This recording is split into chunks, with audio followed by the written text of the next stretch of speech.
Tu vas manger chez un pote, tu finis la journée le dimanche, tu pars le lendemain prendre l'avion, il sait que tu pars pour Gaza, et à un moment donné, il te dit, parce qu'il a fumé un joint, je m'en fous, ouais, de toute façon, tu pars là-bas, c'est pour te donner bonne conscience et bonnes vacances, Jeff. Ce discours-là, il est généralisé, c'est ambiant. Et ben, ce pote-là, j'ai plus trop envie de le voir, quoi.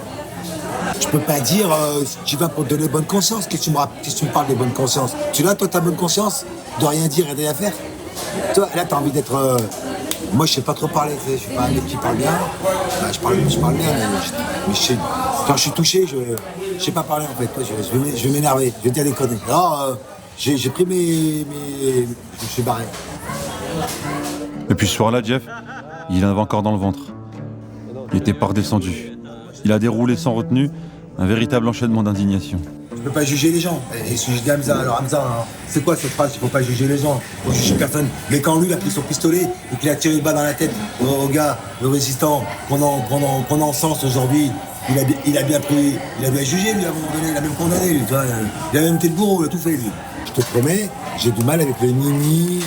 Il faut comprendre. J'ai mon truc à faire dans ma vie. Le sujet, il n'est pas important. Il y a d'autres choses importantes.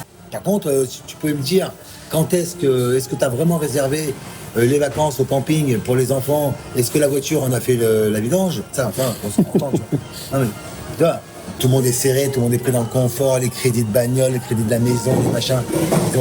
Ils se laissent plus le temps. Est-ce qu'on éveille? Est-ce qu'on ouvre les enfants? On éveille? Est-ce qu'on est là-dedans? Est-ce qu'on ouvre ça à la compassion, à la bienveillance? Non, on est dans une compétition, dans un machin, il faut être meilleur que l'autre, et puis si t'as pas des bonnes notes, et puis si tu travailles pas bien à l'école, tu n'auras pas de machin. C'est ça qu'on inculque. Comment veux-tu qu'après, à 18 ans, à 20 ans, les gamins, ils n'aient pas envie d'autre chose? Pourquoi tu veux qu'ils parlent de là-bas? On n'a pas arrêté de leur dire que ce qui compte, c'était eux. Rien que eux.